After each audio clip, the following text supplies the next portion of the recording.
believe, our police chief for 6 years, Greg? Yep, for 6 years. We're both graduates of SUNY Plattsburgh, so we're fellow alum, and he has a master's degree in leadership. And Greg now works is in consulting and education in criminal justice and law enforcement.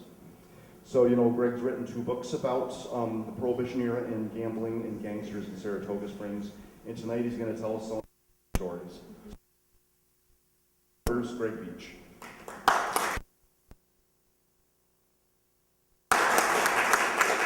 Thank you, Jamie. I had to silence my cell phone too, which I'm using as a timer, so that we don't keep you here all night. And I don't have a clicker, so as awkward as this can be. You want me to click, Greg? No, because I never know when I'm going to advance the next word. Okay, gotcha. All right. So thank you all for coming here. And one of the things I always start every presentation with is I answer the question that I always get the question to at the end of every presentation I've ever done, and that is, how did you, as the chief of police, come to write a story about gamblers and gangsters and all that other stuff in Saratoga? And I don't know if any of you knew me in high school. It makes it even worse that I actually failed 10th grade English. So if you knew me then and you end up knowing that I wrote a book today, you would say that doesn't make a whole lot of sense. And here is the story of how these books came to be. I know somebody's going to ask it at the end, so I'm going to answer it now, and then I'll tell the stories.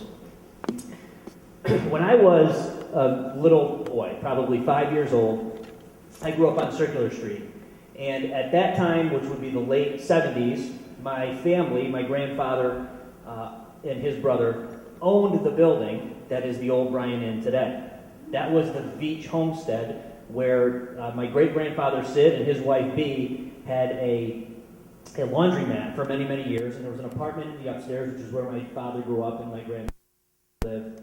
And so in the late 1970s, the Veitches were selling the building because we couldn't figure out to make it a world-class restaurant. We sold it to Sully, and he did that. So, well, if you walked out my back door, you would walk across a field where the Spring Valley apartments are today, and if my parents still live there. If you walk out that door, you walk straight across the street.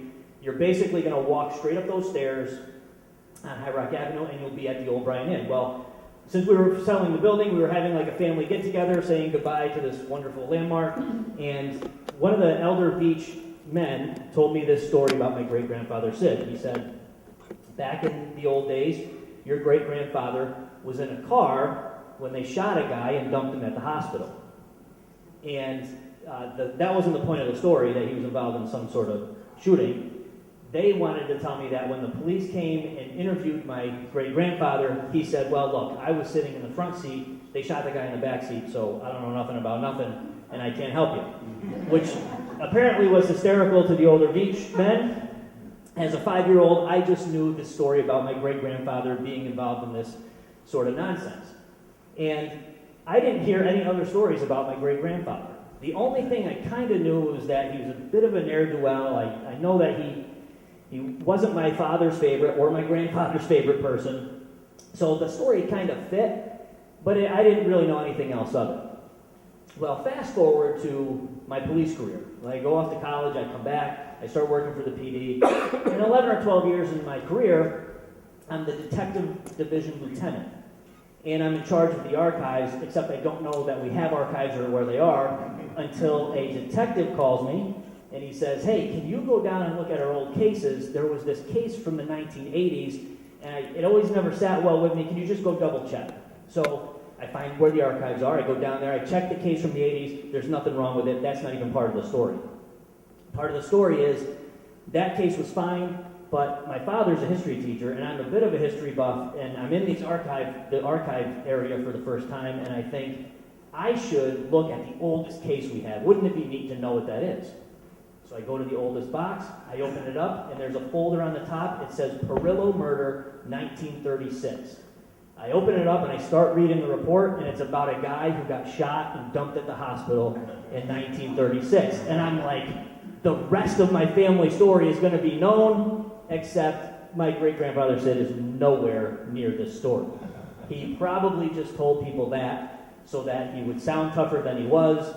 And as I learned while I was doing the research and through the course of my career here, almost every single family in Saratoga Springs has a story about being involved in the Perillo murder, and they're all true and they're all partly false. So that's my contribution. Well, anyway, so I read this story and I get some of the details of this murder, and it's fascinating. And I do start to do some research, a little bit more of the archives, go down to the library, and now I'm piecing this story together, and it's just amazing. But I'm learning a bunch of other stories. I come down here to the museum, and I'm going to do a presentation about the Perillo murder. Jamie gives the same introduction he gave, except for how many years I worked there. And I tell the Perillo murder story, and as soon as I'm done, I recall a guy walking right up this alley right here to where I'm finished speaking, and he says, "You should write a book." And he turns around and walks away. And I'm like, well, I never really thought about that. Like, again, I failed English. I know how to write a police report. I'm not sure I can write a story that everybody would be interested in. And so I started piecing together more stories. I started doing some more presentations here. And lo and behold, I've got all these stories in a row. And I start thinking, you know what? Maybe I should put this together in a book, because there was no book about this history. So I start writing it. And I get to about 1920, and I realize if I keep going to the end of this story, this is going to be an 800-page book. And nobody reads 800-page books, and nobody buys 800-page books. So I found a spot where I could cut it off, and I figured I'd write this first one, and if there's an interest in the beginning of the story, I'll finish and write the rest. Because if nobody bought the first book, I wouldn't be standing here today telling you about the second book. So that's what happened. And luckily for me, the response to the first book was very good, and so with the blessing of my wife and my children, I continued to write the second, and that came out in 2019, just a couple of months before everything shut down, and that's what I get for waiting so long to write a book. In any event, here's the story. The first book starts in the 1820s in Saratoga Springs. It started from the very beginning. There was always gambling in Saratoga Springs, and there's basically, from how I sort of describe this, is there are two distinct eras. First are the gentlemen gamblers, John Morrissey and Richard Canfield. Morrissey builds this building, and then Canfield takes it over a little later. The reason I call them gentlemen gamblers is because they were strictly gamblers. There's no indication that they were involved in illegal liquor, prostitution, any sort of violence.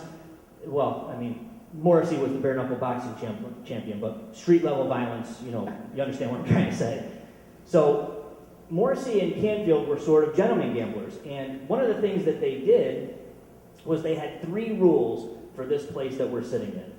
Number 1, there was no play on Sundays, and that was so that the clergy in town wouldn't be upset with them. Secondly, no women could play. It wouldn't prevent you from giving your boyfriend or your husband money. He could come in here and play for you, but you weren't allowed to come in and play. It sounds ridiculous today, but it was in keeping with the times back then. And then the third rule that they had was that no locals were allowed to play. So if you lived in Saratoga County, you weren't allowed to come in here and gamble. Now, that also sounds ridiculous today, but if you think of it from Canfield and Morrissey's perspective, they're only here for 6 weeks or so, maybe 2 months at the outside.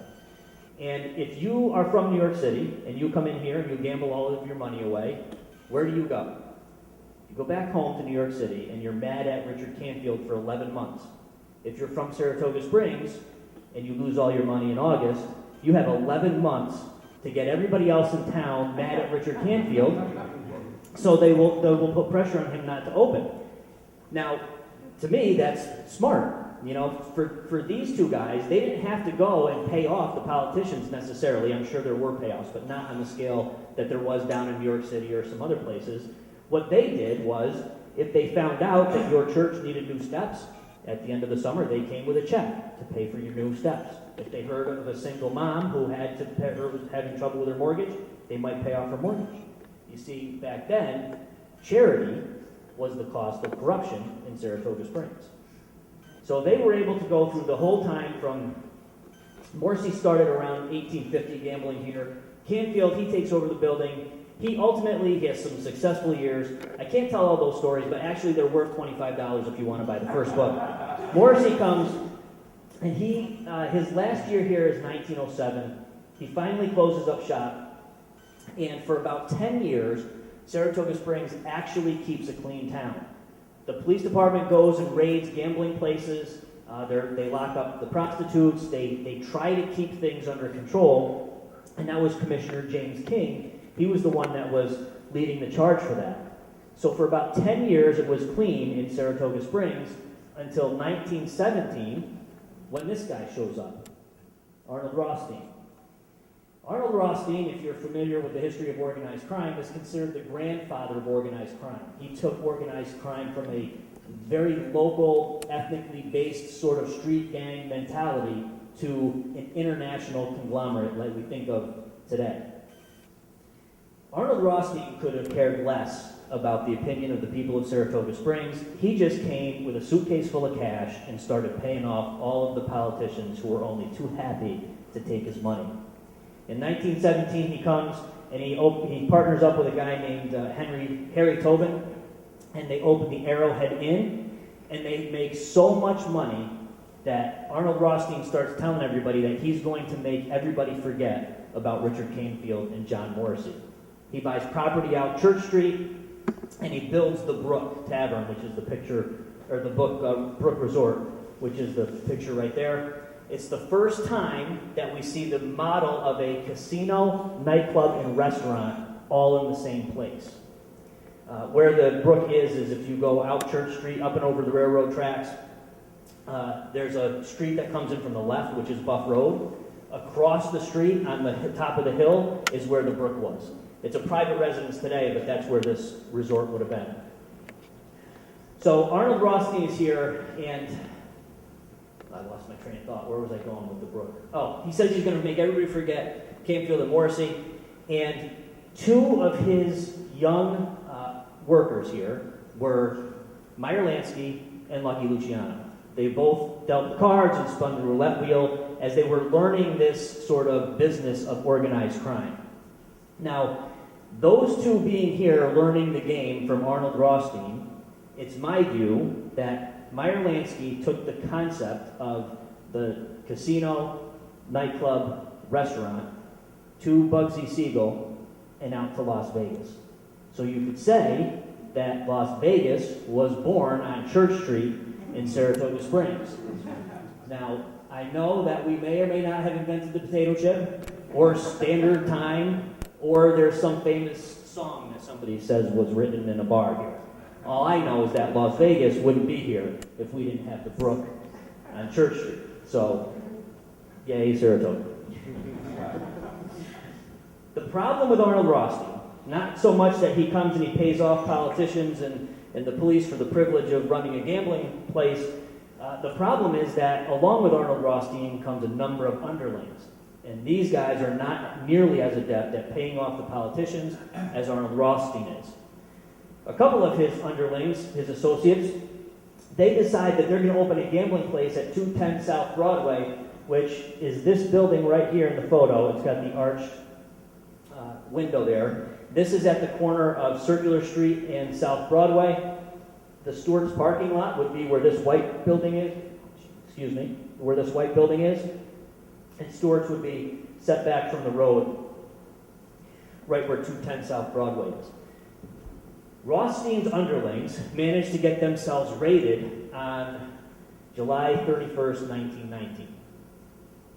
And during the raid, the police chief collects all the evidence, and he decides, well, I've got to keep this stuff safe, and where's the safest place I can think of to keep all of this gambling equipment? And it dawns on him, I'll lock it in the jail cells inside the police department, which sounds like a pretty reasonable approach to securing gambling evidence. The chief goes home about 2 o'clock in the morning. There are 7 guys that get arrested. One of them is a guy named Rachel Brown. And in the morning, the city court judge releases all of the defendants on no bail. He just lets them all go. And by 10:30, somewhere around 10:30 to 12 noon, they show up back at the police department. And this time, they go to the back door, which is not that picture. They go to the back door of the police department, and they are let in by a guy named Sergeant Edward Carroll, who leads them to the jail cells, and the gamblers proceed to steal the evidence that the police had seized from them the night before. We'll continue that story in a second. What you're looking at right there is a ledger. It's the net win from 210 South Broadway on July 20th of 1919. It shows how the breakdown of the profits go. It says, right here, it says 25% of $5,005 is $1,376.25, and that goes to the boss. The boss is the Saratoga County District Attorney. The next line is 15% of the remainder, and that goes to a man named Rachel. I told you that Rachel Brown, I mentioned his name. Rachel Brown is gambling at 210 South Broadway in July of 1919, and by September of 1919, he's in Chicago fixing the World Series in the famous Black Sox scandal with Shoeless Joe Jackson and all that. So again, hooray, Saratoga Springs. Rachel Brown and his friends, they've now stolen the gambling equipment, and they decide that they are going to move to a place at 38 Circular Street, which is at the top of the hill here. If we could probably see it if it wasn't dark out. The police 3 weeks after this raid 38 Circular Street and seize back all of the evidence that was stolen from them at the police department from before. So, here's the picture. These are out of order. Here, this door right here, which still exists in Saratoga Springs in the police department in City Hall, is where they went in. The jail cells are right here, the same jail cells that exist today, and that's where they stole the evidence from the police station. So the question we have to ask is, what do you do with a police sergeant who helps gamblers steal evidence from the police station? Don't worry, this is multiple choice. We can fire him immediately, or we make him the chief of police. What do you think we're going to do? Right, it wouldn't be a cool story if we didn't make him the chief of police. So this whole nonsense that goes on in 1919 leads ultimately to the indictment of the district attorney, the chief of police, the commissioner of public safety, the deputy commissioner of public safety, and the city court judge, all on charges of corruption and neglect of duty. The first person to go on trial is District Attorney Charles Andrus. He's acquitted by the jury despite all evidence to the contrary, and the good citizens of Saratoga Springs riot in celebration. They go to the assistant special prosecutor's house. They lit a bonfire in his yard and broke out all the windows on the first floor of his home, celebrating the acquittal of their good friend, the district attorney, who was taking money from 210 South Broadway. And then, to top it off, 4 months later, they re-elected him to his position as district attorney. So, we were at 1919 with the theft of the evidence from the police station. From 1919 to 1933 is Prohibition. I don't have nearly enough time to tell those stories. And I said the stories before were worth $25. Prohibition is actually worth $25. That's the second point. So, we're going to fast forward. We're going to skip over a lot of Prohibition. We're going to fast forward to 1931. In the summer of 1931, over the course of 3 nights, there's 3 shootings and 1 house gets blown up in Saratoga Springs. The first shooting is on Route 9, right where the Triangle Diner is, and a guy named Sonny Pompey is traveling towards Saratoga Springs. He gets held up by a bunch of guys. A shootout ensues. Now, they were shooting with pistols and rifles. Our guy, the man who lives in Saratoga Springs, Sonny Pompey, he had a machine gun. So when he returned fire, he ultimately won. He chases those guys off. The following night, on 2nd Street in Catherine, which is in the distance of this picture here, a man named Alfred Ferrone, who is the brother of Louis Ferrone, is driving to a liquor warehouse on Catherine Street when 4 men jump out of the shadows and start to fire at Alfred Ferrone's car. He manages to drive away. His assailants jump in a car and start chasing him. They go up and down Bryant Street, North Broadway. There's a running shootout all through the northern section of Saratoga Springs. They go to the home of the Good Shepherd, and they have that horseshoe driveway. And the story is that they were on 2 wheels going around that driveway, shooting at each other and scaring to death the poor women who lived in the building. So that's the second event. The following night, a house is blown up, and then there's one other shooting out in Greenfield. The reason all this is happening is because by now Arnold Rothstein is dead, and he was keeping control, basically, of all of the gangsters down in Saratoga Springs. He was at least keeping a lid on them. Two of the men that worked for him were Legs Diamond, which is the guy down the bottom here, and Dutch Schultz, who is in this corner. And one of Dutch Schultz's underlings, a guy named Mad Dog Cole. These three gentlemen were having a massive gang war down in New York City, and gang wars are expensive. So you need to expand your territory and find new sources of revenue, and in the summertime, what better place than Saratoga Springs? So they come up to Saratoga Springs, one or both of these two, Dutch or Legs, and one of these three, Mad Dog Cole, they try to take over some territory up here. We end up in some shootings. We kind of chase them off. But the point is, these three gentlemen are fighting a war that comes to Saratoga Springs in the summer of 1931. In fact, Mad Dog Cole, at one point, shows up at the drop-off area, which is of the racetrack, which is right here, and he approaches a known gambler, a big-time gambler. And Mad Dog Cole was so violent and so vicious that everybody was afraid of him. He walks up to this gambler, and he says, "You can give me all your money now, or I can kidnap you and hold you for ransom." And the man handed over $80,000 right in the parking lot of the racetrack. He was so afraid of Mad Dog Cole, who was known as a violent man. Some of the stories that I don't really get too much of a chance to tell, but I'm going to tell them tonight, are about the racetrack. So, the racetrack is over, so Naira can't get mad at me now. Sometimes, gamblers and racetrack touts will show up and try to fix horse races. And there were a number of attempts at Saratoga Springs. Usually it was just by either drugging or doping horses, or a thing called, painting horses. There's one other.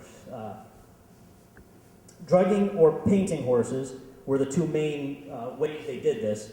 Arnold Rothstein manipulated the odds of the 1921 Travers. So he entered a horse, a competitor entered their horse, and then a third horse was entered at the behest of Arnold Rothstein to drive the odds up. And then right before the race, that horse scratched. So he bet high on his horse, knowing that the other horse was sick, and he ends up winning the 1921 Travers.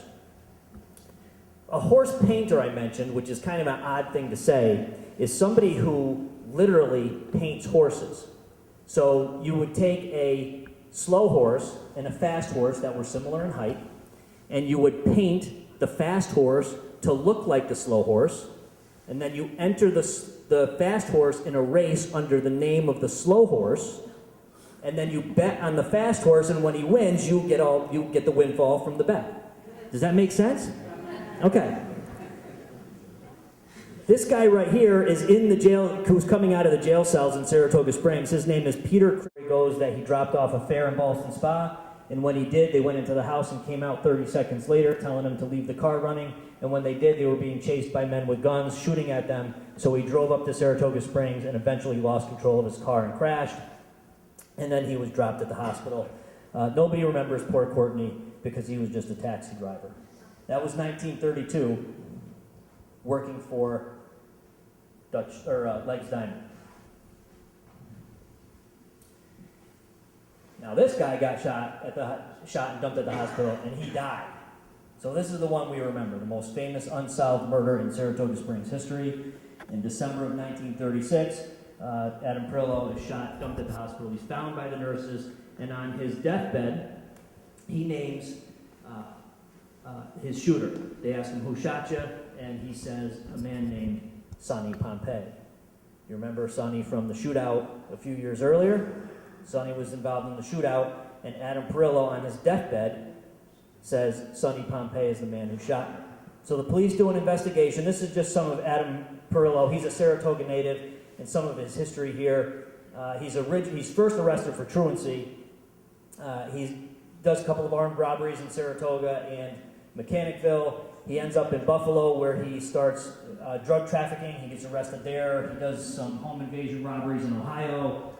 He pulls a gun on a policeman. There's all kinds of stories about Adam Perillo. He's a real bad guy. So He ends up, when he shows up dead in 1936, the police are not really all that surprised. Because 12 years earlier, Adam Perillo was at this location in Montreal, at this railroad overpass on Ontario Street East in Montreal. And what he's doing there in 1924 is he's robbing a bank messenger car with a gang of Montreal Mafia members who were the top men in the Montreal Mafia at the time. So coming this way, the bank car is flowing as we are looking at it. The gang pulls a chain across the far end. When they capture him underneath the overpass, shots ensue. One of the bank messengers is shot and killed along with one of the bad guys. The rest of the team escapes as the police are converging. The police find in the dead bad guy's pocket a phone number. They trace it, and they end up arresting most of the gang right there in Montreal, except Adam Perillo escaped. Now, Adam Perillo should have had about $13,000 as his share of the robbery. Several months later, he's picked up in Connecticut, and he has a brand new car, $8,000 or $9,000 in jewelry, and a bunch of cash. In other words, he's got way more than he's supposed to have in his possession. As a result of this murder of the bank messenger, 4 of the top men in the Montreal Mafia were sentenced to death, and they were hung at the Quebec gallows, which is the picture on the left there. Part of the case was that Adam Perillo turned state's evidence, and in exchange he got a sentence of life in prison, and he was paroled after 12 years.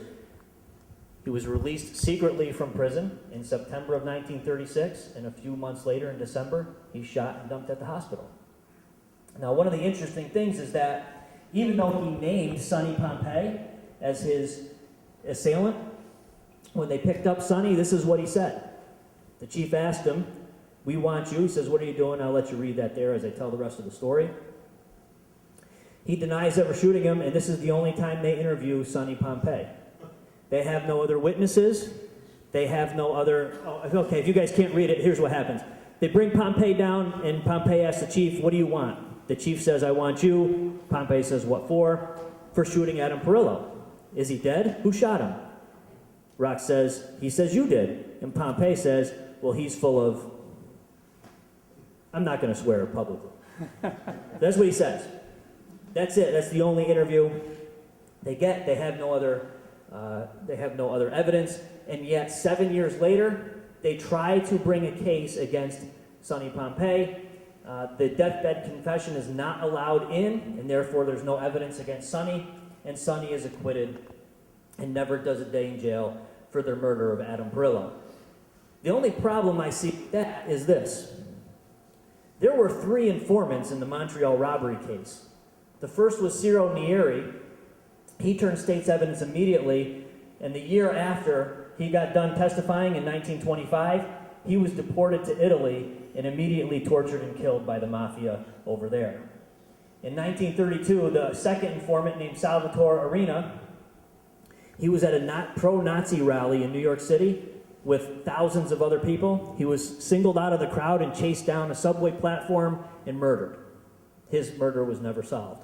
And then finally, 4 years later, 3 months after being released from the Canadian prison, Adam Perillo was gunned down in Saratoga Springs, and one witness mentions that they saw a car that night on Broadway with Canadian license plates. So, do you think it was Sonny Pompey, or do you think the Canadian Mafia waited 12 years to kill Adam Perillo? Well, the answer is, if you buy the book, you can decide for yourself who it is. I'll fast forward quickly to the lake houses. I won't go into too much detail here, because what I can do is I can run down all of these lake houses with how much gambling stuff they had and who ran the places and all that other stuff. But my guess is that you guys probably want to hear about somebody who got shot at Newman's Lake House, the night watchman, in 1925. So the people of Saratoga Springs wake up on August 12, 1925 to this headline: "Night watchman shot at Newman's." Somebody calls up and says, "Hey, somebody's there shooting at Newman's." The police rush out there and they see the assailants running away. This is Newman's Lake House. The shooter is the guy on the far right there, a guy named Anthony Carfano. They called him Little Augie. The man in the middle is Officer Cummings, who first comes upon Little Augie running away with a couple other of his buddies. And then the third person here on the left is Detective Patrick Rocks. He's in the third car in the line. So they come all the way down Union Avenue in this high-speed chase, right up here to where, right here at the top of this hill, one of the beat officers starts shooting at the car in front of him, doesn't get him to stop. They go down South Broadway, and then Little Augie overturns his car on South Broadway at Cateros Creek, and his car falls off the side of the road. Cummings is driving so fast behind him that he tries to stop, but he overshoots the crash. Rocks is just in the perfect position to come right behind, stop, jump out, and capture Little Augie with the gun as he's trying to jump out of the car and escape. That's kind of a cool story, especially since Little Augie Pisano goes on to be the number 2 man in the Lucchese the Genovese crime family. He was an associate of Lucky Luciano, also Al Capone. He was friends with him growing up, and Joe Adonis. He was murdered in 1959 near LaGuardia Airport, which is that photo right there. He was shot and killed with a female companion by 2 assailants hiding in his car. Now, did I say Newman's Lake House? Yeah. The newspaper said it was Newman's Lake House. It was actually Riley's Lake House. And the reason the police said it was Newman's was because Newman's was run by local people and Riley's was run by the national gangsters. And they didn't want the people to think that there was violence associated with the national gangsters, because then the public would want them to clean up Riley's. So they just said it was Newman's, but it actually happened at Riley's. Speaking of Riley's Lake House, we got a picture of it here on the left. Detective Rocks there on the right. In 1939, early in the summer, the payoffs hadn't been made, and the agreement with the gamblers was you can't open until the payments are made. Once the payments are made, then the police will allow you to run open. Before that, you can't do it. A deputy accidentally found them gambling at Riley's before the payoffs were made, so the police did a raid. And the police chief hears about it, and he assigns Detective Rocks to go out to Riley's Lake House and bring the 4 roulette wheels that were recovered there back to the police station.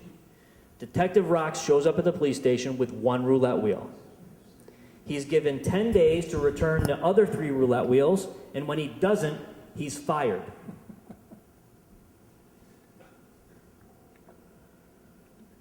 So what do we do with a detective who loses 3 roulette wheels on the way from the gambling place to the police station? It is multiple choice again. What are we going to do? Exactly. This is Saratoga Springs in a nutshell. Patrick Rocks remains chief from that point all the way until the Kefauver Committee eventually exposes everything in Saratoga Springs. Now, Estes Kefauver was a congressman. He's going to try to make his name by having these national hearings about the tie-ups between organized crime and local officials. And where would you go if you wanted to start that? New York City, Cincinnati, Miami, Las Vegas, LA, right? That's where you would start. Well, when they got to New York City, they started hearing about Saratoga Springs, and they did a whole section on Saratoga Springs in addition to New York City and Cincinnati and Buffalo and everywhere else that you would traditionally think of as mafia strongholds. Well, that puts an end to all of it because there's a state investigation that ultimately has 500 witnesses, 1,300 pages of testimony. You can read all that there. 47 people end up pleading guilty to their involvement in either gambling or corruption in Saratoga Springs up through 1950, late 40s and 1950. There's 3 acquittals and 1 conviction after trial. In fact, the only time that Meyer Lansky ever spent any time in jail, even though he was the #1 man in the mafia, he was part of Murder Incorporated, who knows how many bodies are to his name, he spent 6 months in jail in Saratoga County. That's the only time he ever spent in jail. And his meals while he was down there were catered by Newman's Lake House.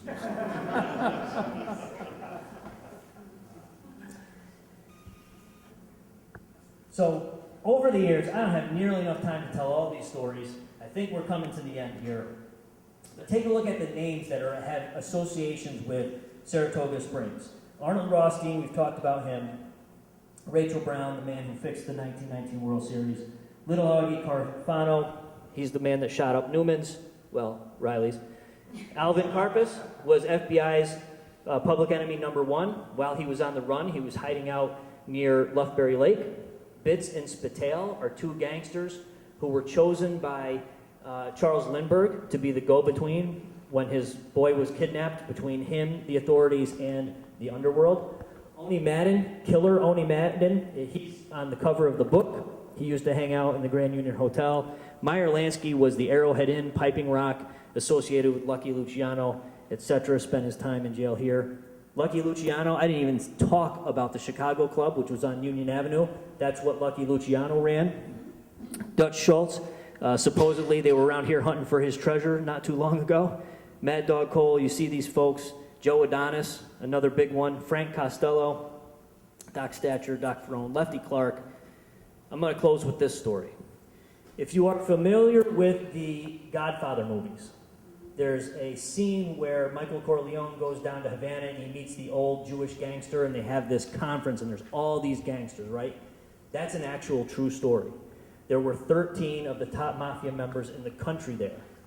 6 of those 13 had direct ties to Saratoga Springs. So that is my final story. I will open it up to any questions you may have. I do take checks, cash, and credit card. I'll take an IOU if you don't look too sketchy. But if you have any questions, I'm happy to answer them right now. Yes, sir. When was that Havana? What year was that? The Havana conference? Oh, boy. You have to ask me the one I don't know. I don't know.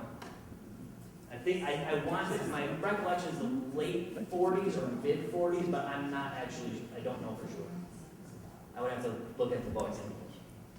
I can't remember what I wrote, so. Sorry, I want to say late 40s, but I'm just not sure exactly. Any other questions? Yes. My name is Tom Spaulding. My father was Gordon Spaulding. He was appointed chief of police in 1932 because he had the highest grades in the exam. Okay. In the same letter, they had a letter for his resignation. Okay. And it's all about Patty Rocks with a missing $70,000. Okay. And so my father was supposed to be getting that appointment. The mob chased my father out of town with the agreement that if he stayed out of town, my sister and I would not be killed, and my mother. Okay? All right? And I learned all of this as I grew up. Right. And I'll tell you the strangest thing. The mob, who was responsible for this, protected me. I could not get in trouble in Saratoga. The cops protected me because my father was a cop. It was like the strangest life that I lived. Okay? That's an amazing story. I'd like to talk to you about it. I wish you did talk to me before I wrote the As a book. matter of fact, the body that was put on the line in front of Saratoga Hospital, his last words were heard by my father. Okay, and I have other stories about that to tell. All right. Okay. So, let me just comment, because I know there was a question there. Let me just comment that I actually took a civil service test to become chief of police.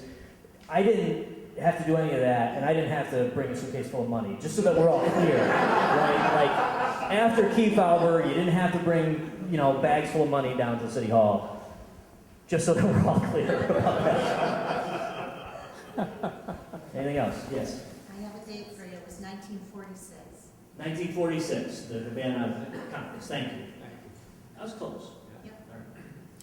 Excuse me. Yes. Did you say where Mr. Canfield was from originally? Canfield originally is from Bedford, Massachusetts. And he came here obviously because of the track? He came because of the gambling. He was a well-known gambler in first Providence and then New York City. And then when it was time, Morrissey had sold the place to two other people I didn't talk about. When they were looking to sell, Canfield came here to invest in this building. He tried to buy the tract, but he couldn't. So,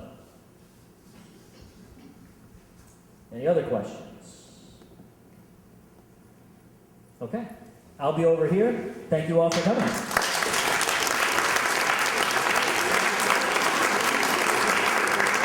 Thank you very much, everybody. Have a good night.